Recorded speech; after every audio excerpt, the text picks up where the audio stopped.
வணக்கம் மக்களே, welcome back to your channel. Last வீடியோவில் மசாலா மேரினேட் பண்ணிட்டு ஃப்ரிட்ஜில் வச்சுருந்தோம்.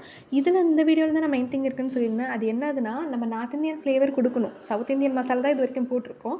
அந்த ஃப்ளேவர் கொடுக்கணுன்னா அவங்க வந்து பட்ரு, கீ இது மாதிரிலாம் யூஸ் பண்ணுவாங்கன்னு சொல்லிட்டு கீ நான் யூஸ் பண்ணிவிட்டு அதில் வந்து கார்லிக் போட்டு நல்லா வந்து அதை ஃப்ரை ஆக விட்டுட்டேன். அந்த கீயை தான் வந்து நான் வந்து இந்த டோஸ்ட் பண்ணுறதுக்கு வந்து யூஸ் பண்ணிக்கிட்டேன். உங்கள்கிட்ட ஓடிஜி இருந்தால் நீங்கள் அதில் கூட வச்சுக்கலாம், பிரச்சனை இல்லை.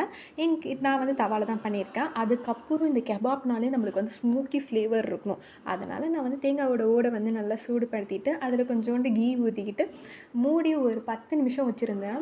அட்டகாசமாக இருந்துச்சு. நான் ஆல்ரெடி சொன்ன மாதிரி டேஸ்ட்டு வேறு லெவல், ரெஸ்டாரண்ட்டில் வாங்கின மாதிரியே தான் இருந்தது.